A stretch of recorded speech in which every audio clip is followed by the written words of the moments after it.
35,000 spots for refugees as well. A lot of them have been leaving in the last few months at 250 or 300 at a time, filling an entire airplane and then going into a specific place.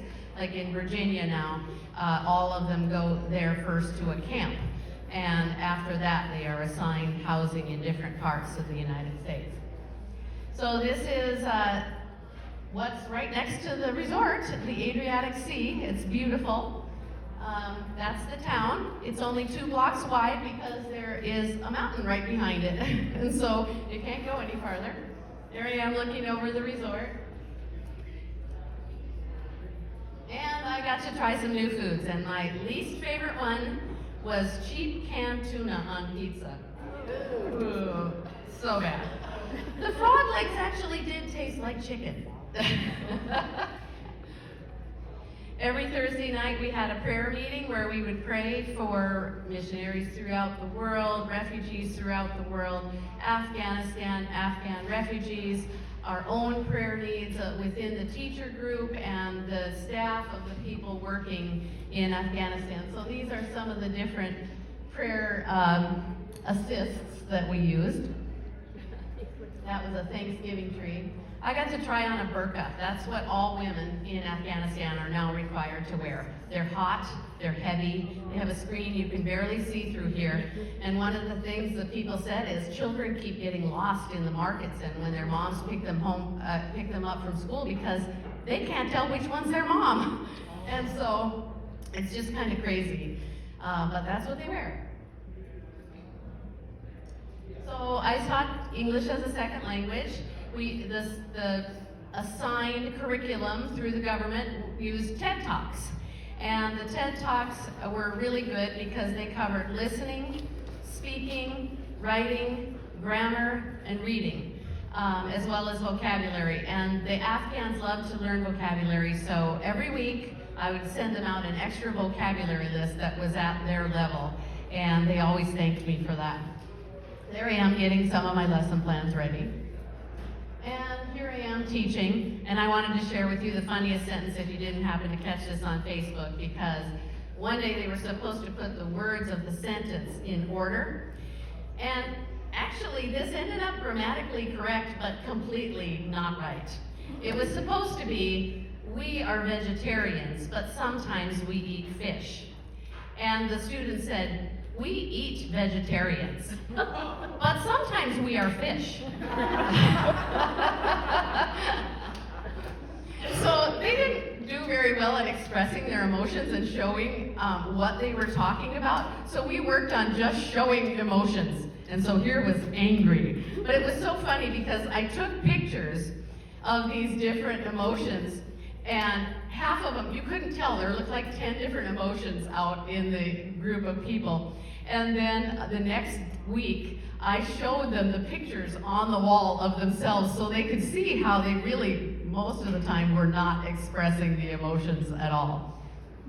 And then the Afghans love to get certifications. I had one 46-year-old guy who brought me his resume. It had like 50 certifications on it, and they were like little 2-hour classes and stuff. I said, take those off. They're just not going to care about those certifications.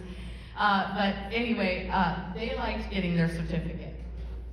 So there are very few jobs available in this tiny town. It's basically shut down for the winter. There may be a few jobs available now, but there is not much, and it pays very low. The average job probably pays about $200 a month, or a week, and so that's $800 a month for a pretty decent job. It's probably more like $700, and what happens with the people as they retire is they only get 120 euros per month.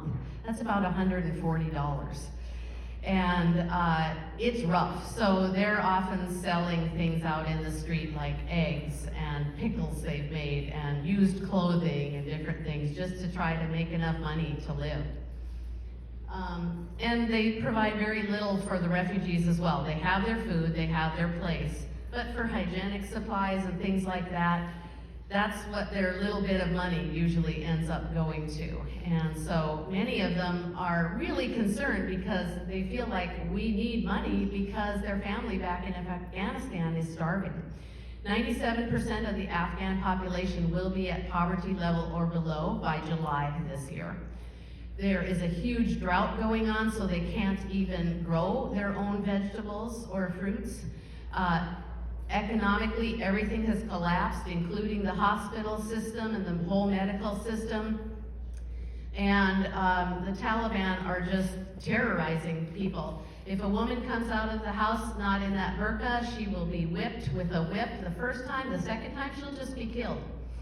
And if a man does not say he agrees with the Taliban, they'll be killed on the spot as well. So there's a slow genocide happening, and the Taliban is actually being trained in Pakistan and sent into Afghanistan. So there are more people coming all the time. So because of this, one morning I woke up and I just couldn't do my lesson plan. I just thought, you know, this is too rough for them. They're having a really rough time, and I just felt sick to my stomach, and it was unlike any other day, because the other days I had awakened feeling really joyful. And God just showed me I needed to do something different this day. And so I decided I would do something on perspective, and how do we keep an eternal perspective that this life is just a training ground where we're learning lessons and going through things. But we do have a choice whether we want to learn by telling ourselves stories that make us suffer, or whether we want to learn through peace, and even joy is available. And so we talked about, when do you think that Allah, which is the Arabic word for God, is happiest? And they realized that just like they, as parents, are happiest when their children are happiest, God would be happiest if they could be happy too. And that would actually help lift them and lift the world, whereas staying in depression and oppression wouldn't make their family back in Afghanistan happy, and it doesn't make them happy either. And we didn't minimize it, but we just let them talk about different things. So how to find happiness in a time and place when you feel like life is completely out of control. And how can I live during this? And what I tried to explain it in a spiritual way that wasn't particularly Christian, but I said, look, you have your body. If you take reasonably good care of it, your body's going to take care of you. You have your mind, and that's the part of you that creates all the stories that keep you in depression, oppression, negative thoughts, negative feelings, negative stories. And then you have your soul, and your soul always knows it has everything it needs for this moment. And your soul is here learning lessons. So instead of going into the mind, you can just say, nope, I don't live there anymore. I'm living in my soul. And instead, look for the lessons. And so then I had them talk about, what lessons are you learning now, and how can it help you be a blessing to other people? And one of the most heartwarming things to me was, I had a woman in my class who was a university professor. She was always dressed impeccably, and you could tell she was in the upper crust of Afghan society. And one day I came walking up the boardwalk by the ocean, and there she was sitting on a bench with a poor older woman. And I said, Tana, are you teaching her English? And she said, yes, my teacher taught me that while I'm here, I'm supposed to use the gifts I have in any way I can to help other people. So that's what I'm doing. And I said, you heard me. That was a wonderful thing to see. Because there's not a lot they can do there, I decided I would help them prepare for coming to an English-speaking country, since they'll be in the US, Canada, or Australia most likely. And so the first thing we did was help them prepare a curriculum vitae, which is basically like a resume, but it's shorter, and you gear it toward whatever job that you are trying to apply for. And so I had them imagine the job that they wanted to apply for, or actually go on Indeed.com that has a lot of jobs in the US and Canada, and look for a job that they thought they would like to have. And then they had an outline they could follow to make this. And then they passed them in, and I edited them and gave them back to them. Then we did how to write a great cover letter, because a lot of employers won't look past the cover letter. If the cover letter isn't good, they aren't going to look at the curriculum vitae. So they did that. And then I checked and edited that. And then we did a couple weeks on interviewing skills, and that was really interesting. I would have them figure out 5 questions they thought an employer would ask who was hiring for their position, and then have the answers ready. And also think of 2 to 3 questions that are not about salary that they would like to ask about the company, that shows that they've researched the company and have some interest in it. But the funniest thing was, I could hardly get a male to shake a female's hand, because they do not touch each other in the Afghan society. And no man touches any woman except his wife. And so it was so hard to get that 45-year-old guy, Mustafa, to shake my hand. But I said, you know, if the human resources person is a female and she puts out her hand, you better shake it if you want that job. I said, you might be able to get away with it because of COVID, and you could say, you know, you're keeping your distance. But I said, you might as well get used to this because it's different over here. So then after I got to know my students a little bit and know all their names, which was really hard to do because they had names like Ramatullah, Omadullah, Pashtana, and they were just all accents in different places that I would put them, and long names, and so it was tricky. But once I got to know them, I started looking for what their particular skills or talents were and how I could help them move forward in those while they were sitting there during this time. Because when I was planning to come, one of the things that I was told was the biggest issue is that they have absolutely nothing to do except walk back and forth by the ocean. And so I thought, okay, I've taught crafts for a lot of years. What are a couple things that I could bring that would make things really practical for them, that they could take with them? And so I brought some looms, and we used those to make scarves and caps, and so many of them are going to Canada and the northern United States. One of my students was really excellent in art, even though she never had any training, and she did the paintings that are out there today. She's not supported by her family because they've disowned her. They blame everything on her, and she is the sweetest, most God-loving person I think I've ever met. She's so devoted to God. And then one of the young men, I had said, if you have something you would like me to edit, I'm happy to do that. And so he brought me his book that he had written called An Afghan Dream, which is now available in Kindle on Amazon for $1.99. So if you'd like to read it, it would be a wonderful way to support he and his family, who are now in Virginia, awaiting their apartment that they will be receiving in Virginia. There he is, and I helped him with your help to provide for printing a few books for him so he could have those. And that's the little artist working on some of her art. And there she is. And then there's a group of artists in the Afghan community that are doing murals as a gift back to Albania. This one is on the side of a building that was just kind of ugly. And Falaminderi, which is the first word, means thank you in Albanian, and Shqipëri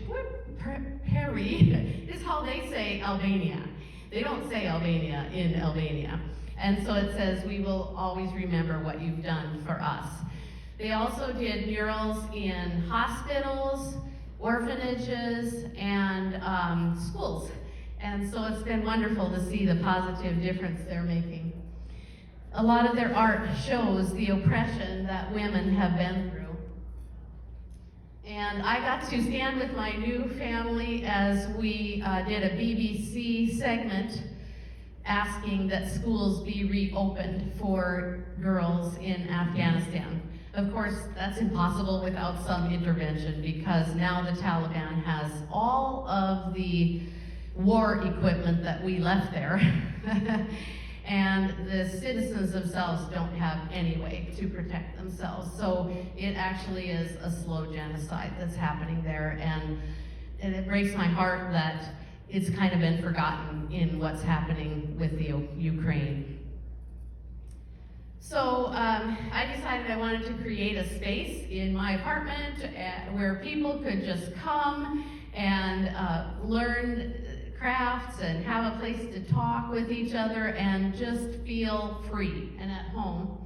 We shared talents, skills, ideas, and the more that we were together, the closer that we got and the more that was shared. The white building in the front is the school where the Albanian children attend in the morning and the Afghan children attend in the afternoon till about 6:30 at night. The white building beyond that that's taller than that is where I live on the 5th floor. I'm a block off the ocean, the sea, and I'm facing it. This was a day when I had 13 women at my house all working on making scarves and caps with the round looms that I had brought. And I had dinner parties regularly for students and friends. I have a lot of young adult students, and my little artist friend decided I needed a sign on my door that said, "The fun starts here." And it was hard to find my apartment because if they had to walk up the 5 flights of stairs, 97 stairs, the only way you could tell you were on 5th floor is if you knew to look at the elevator button. There was no other sign, you're on 5th floor. So she thought that would be good to have that on my door because then they would know where my house was. In Afghanistan, shame is a real thing, and if a person feels shame, it can cause a break that lasts forever. And so I had 2 students who wouldn't even be taken, wouldn't allow themselves to be in a picture together. And I decided, this is silly. Let's make amends. So we worked together, and you could see, by the end, they were having quite a bit of fun together. I found that celebrations bring normalcy and make life feel like, okay, things are moving, and there are different times and seasons when we celebrate different things.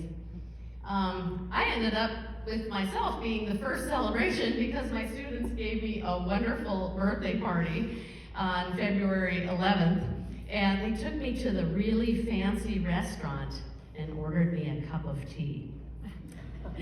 And nobody else bought anything, but they had brought a big cake from the town next door. Somebody had gone all the way over there and bought that cake. So the poor waiter had to bring us forks and plates and wait on us for 1 cup of tea. So I left him a $10 tip when we left.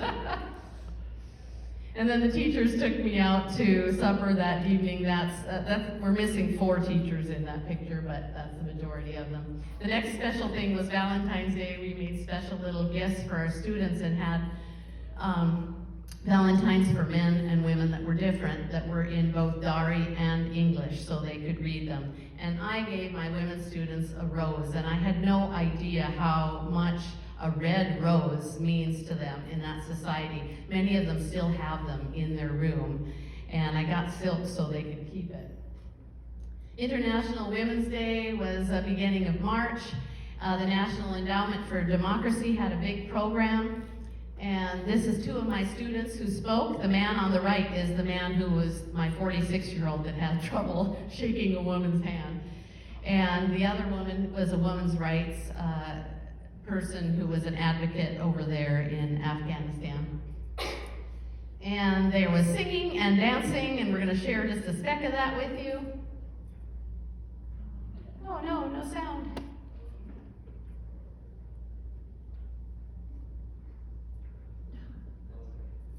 One second. The girls were in traditional Afghan outfits, not all of them.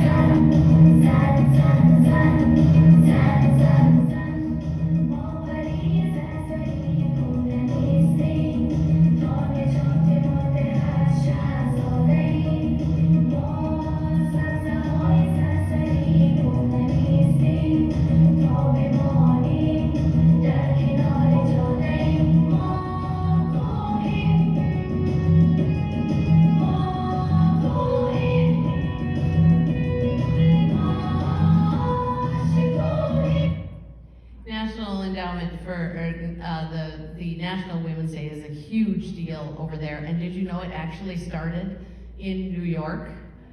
And it has become an international celebration, but especially in places where women are oppressed like this. This was the cake they made for it that had 330 pounds of sugar in it, the chef told me. That's a big cake.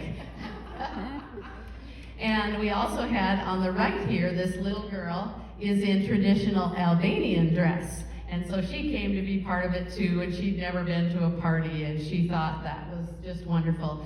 Because Albania is really a second world country. They were communist until 1995.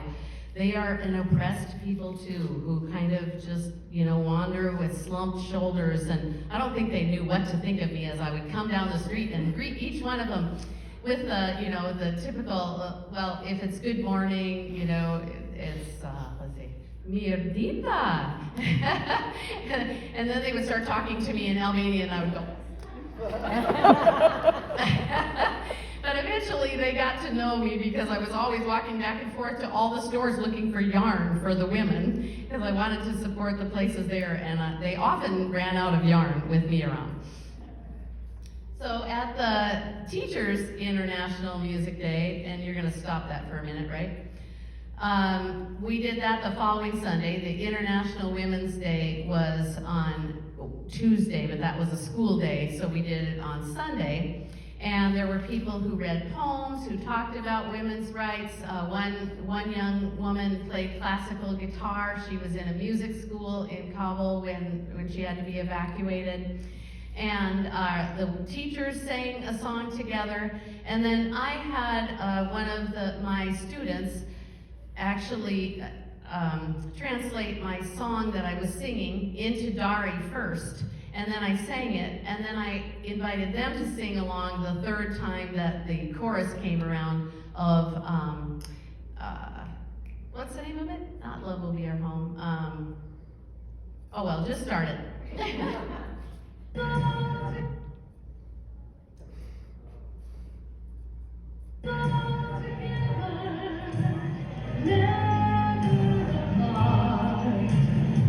It was chaos in there because there were little kids running everywhere.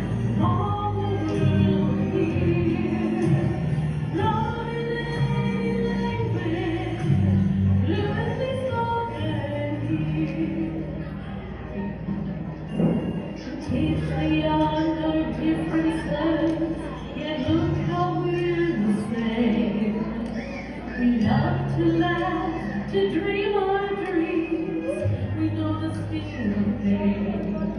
From Albania to Afghanistan, the farmer lost his land. And Daddy Lord in misty eye to give their daughters hand. And maybe when we realize how much there is to share, we're fighting too much in common to pretend it isn't there. Love and safety, straight from Now they're all singing with me. brings us all together, never apart. And once we learn to speak it, Yeah, so Love in Any Language was the name of that song, and after that, all the women knew me. And they already knew that I smiled at everybody and always said, good morning or good afternoon, because I spoke to them in English because they needed English practice. But to the men, sometimes I would say, salam, because they put their hand on their heart to show you that they respect you. And they always did that to me. And in the Afghan culture, they don't say your name if they revere you, because the holier they consider you, the less they say your name. So I'm either Teacher John, which means dear teacher, or just teacher. I started having more of the kids over at my house, and they wanted to come and cook me Afghan food. And so it's good, but it has a lot of oil. The first celebration that we had of theirs was the New Year, and the New Year is on March 20th. They go by the Persian calendar. And so I had 12 women that had asked if they could come over and make dinner that night at my house because I had a stove and an oven, which they did not have. And so I said yes, but little did I know that it's a day when people just come and visit. And I had made something that they only have on New Year's, which is called, oh man, now I'm not gonna be able to name it. It's a fruit soup. It's got dried fruits and 3 different kinds of nuts, including pistachios, walnuts, and almonds. And they're all blanched and beautiful. And I had this container of that, and it was like the feeding of the 5,000. It never ran out. And at the end of the day, I still had more after serving over 40 servings. And so this group came in the morning. This is one family with 4 kids and mom and dad, and that's the mom there. And then the girls came in the afternoon to start chopping. They had this much spinach, which they cooked down in pure oil to this much. Yep. And so about 1 o'clock in the afternoon, the doorbell rang, and I thought, oh, it must be the 12 women who are coming to make lunch. No, it was 12 other women that I didn't know. I didn't know any of their names. But I served them all their favorite fruit soup, and they had a wonderful time. But it was really interesting because they had come because they were sad. There were women there who had worked for the government that had been pulled out, which meant they left their whole family, 8 or 9 kids, and their husband back in Afghanistan, and they're here alone, not knowing if they'll ever see their family again, or if they do, it might be 10 years from now. There were women who had lost their husbands to the Taliban, as in the Taliban killed them, and there were women who are young women who were either in some kind of sports team or were journalists or bloggers, something like that, where they were public. They were all on the Taliban hit list, so they had to be taken out, and those young women came with no family. And this is a culture that's all about family. And so they were sad that day, and they were missing their family, and they asked, you sang for us at the Women's Day, will you sing for us again? So I sang them the song, Love Will Be Our Home. And I told them, even though they aren't with their families, that love still holds us all together. Because Albania is a second world country, it is a difficult place to live in general. But I made friends with this woman on the left and her daughter. She owns a little office supply shop that has photocopy machines, and we started having coffee every day together because she was going to be an English teacher. But she decided when she had her daughter that she would have a store that her parents could be at if she needed to be with her daughter. And I bought $82 worth of journals for the graduation of my students. And she said that was the biggest day her store had ever had. And I sat with her sometimes for hours when only maybe 1 or 2 people come in and buy a $3 item or a 20-cent item. This is Valley. She is the head of a Christian ministry called Spark that has been ministering to poverty-stricken youth and youth who need someone to be with them after school for 20 years. She said it's been extremely difficult because no one there can afford to be generous. They just don't have the money to do that. And she was kind enough to open up a totally different day for just the Afghan children to come in, and she plays games with them and has a wonderful time with them. We got to help our Albanian friends with the office store because her rent got too expensive, and so she had to move down a block to a cheaper place. And of course, all of the Afghans know me, so I just grabbed strong-looking men off the street and said, you don't have anything to do, come and help us move her shop. And they all did it very willingly, and then I took them out to pizza afterwards, because they love pizza and hardly ever get that. The family from Albania that I became friends with are Catholic, and they took me to this place that's very sacred and holy to them called the Latch Church, where many healings have happened, mainly on Tuesdays during Lent and the Easter season, 13 different Tuesdays. And so we went there on one of those. Then they taught me how to make some of the Albanian fare, which is also cooked until it's slimy in grease, but I did get to learn to make stuffed grape leaves, and those were really good. Yeah, see that fish? That has vegetables in it, but you would never know it because they're almost completely liquefied. And there's the family, the grandpa, grandma, mom, and her daughter that live together in a 2-bedroom apartment. I spent the Easter week with them and went to Maundy Thursday service and Good Friday, and she would translate a little for me so I kind of had a clue what was going on. And the interesting thing was on Saturday night, they call it Holy Saturday, and everyone would come with all the food they were going to have for Easter breakfast in a basket. And the basket would have things like eggs, onions, salt, coffee, and bread, and they would bring it to the Catholic Church to be blessed. And those who had enough left some eggs or bread or whatever in a basket, and those who didn't have enough came and took them out of the basket, so they would have an Easter breakfast that was blessed too. And here we are playing dominoes. And that's the family on the day I left to come back here. They were not happy I was leaving because they've grown pretty attached to having someone joyful in their life. And I was able to help her mom with some issues that she had by doing Reiki, which is just hands-on healing that the Lord does. And so she didn't want me to leave. So we shared lots of teas and meals, and that created, I feel like, bonds that will last forever. I'll be visiting these people in Canada and the East Coast and wherever they end up. This is one of the moms who made a meal for me in her room, an Afghan meal, and all she had to make it with was a panini maker. She spent all day making these things in this panini maker. And these are a group of the older women who really didn't speak any English at all, but they would always invite me to come and have tea. They would just go like this, and I couldn't speak any of their language, they couldn't speak any of mine, but we knew we loved each other. And so when they would invite me, there was usually one person who would speak some English that would do a little translating, and we would share our pictures of our families and stuff with each other.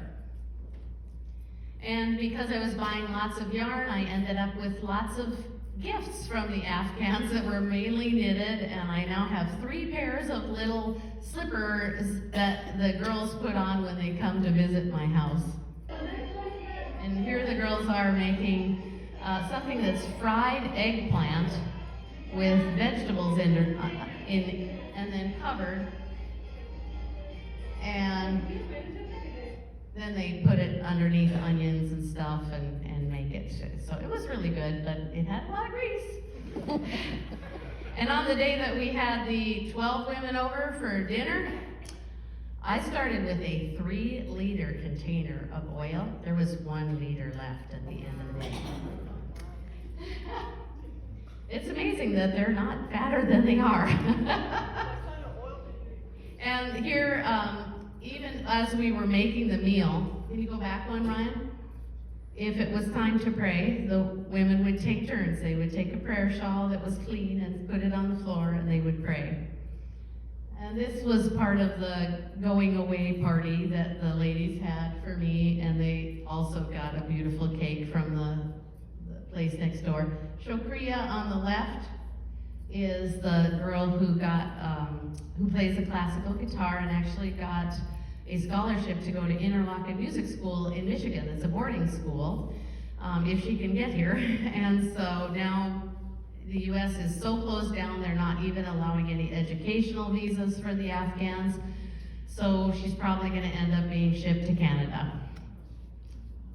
And I wanted you to see the difference in how the women ended up, because it became so joyful, and at first they were only in their traditional garb with always their scarves on, and I was so surprised the last night when they showed up in jeans, short shirts, because normally the shirts have to go down to mid-thigh, and they were having so much fun doing dishes.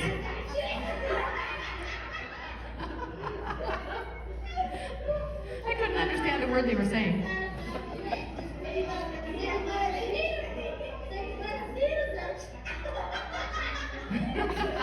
It was so fun to see them having fun after where they started from. And it's a tradition to put the whipped cream on the face, so we all had to have a picture with that on. And there's a group of young men over there that had to leave their families, journalists, photojournalists. One of them has done the photos out here. He was the supporter of his family, and he had to leave because he was shot by the Taliban while he was taking pictures. And he has really suffered with depression because he's so worried about his family because they are literally starving. And so I told him, send me some of your pictures, I'll print them, we'll put them for sale here, and then you could send them that money.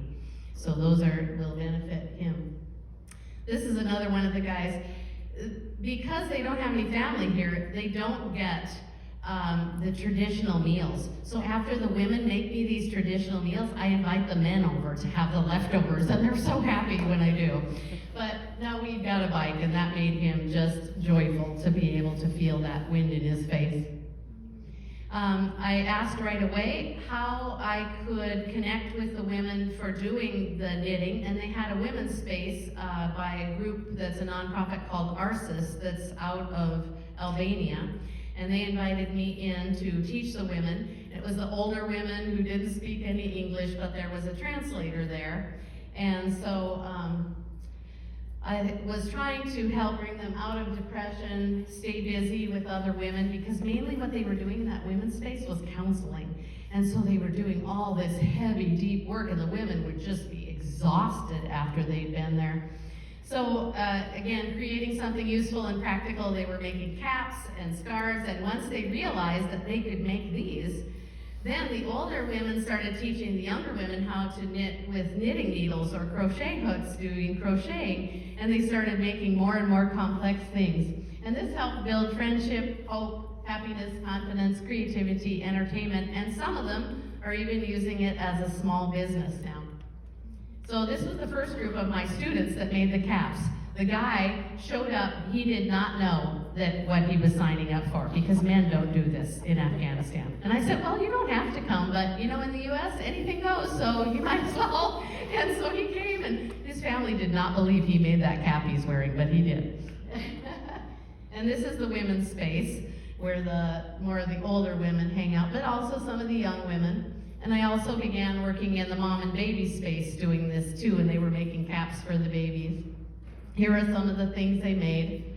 That's a bookmark on the right. I bought about 100 balls of yarn every 3 or 4 days because there were hundreds of women doing this. So the shops in my town and the town next door really like me when they see me coming. Yeah, you can just scroll through those. If they don't want their picture shown, they put their head down. Keep going, if you can. See how complex it got after a while? And this is what the women's space looks like on the day they give out yarn. It's full of women inside. There's probably 35 women in this little 20 by 10 room, maybe only 15 by 10. And then there's these people waiting outside to get yarn too. And so often we have to work outside. And as they began making more and more things and seeing that I was going to continue to bring yarn, provided by all of you, thank you very much, they started giving me things that they had made, which was really sweet. And here I am teaching them how to do the silk screening on the bags. So if you see the bags out there, those are ones I made because it was too much to bring back. But they're using their bags to carry things. Because last time I picked up refugees from the airport here, their clothing was wrapped in plastic wrap in a ball. And it came rolling out of the airplane with pieces flying everywhere. So I thought, well, at least it's something that they can carry things in. And now I'm bringing back bags that have zippers on them. And this was a party they did on the day that I left. They said, thank you for being part of our journey. And God bless you and your family. And one of the little girls wanted to keep us connected, so she made this heart with her sister and I and her. One of the refugee girls made me a beautiful book, starting with the pictures I had on Facebook and going all the way through the journey with just precious notes. I don't know if you could read that, but it says, "Because of you, I laugh a little harder, cry a little less, and smile a lot more. I'm very lucky to know you." So sweet. And so I came back to Phoenix, but with the promise that I would come back, because the people who are left there now have watched plane after plane after plane of people leave, and they're feeling so lost and so alone. And some of them don't have a path out of Albania. They're going to be left there. They don't speak the language. There's no one there to teach them the language. There's no infrastructure for refugees within Albania like there are in many of the other countries. And so I just didn't have the heart to be one more thing that they lost at this point. Last thing I heard, the housekeeping women at the resort said prepare rooms, we're getting 1,500 more Afghan refugees.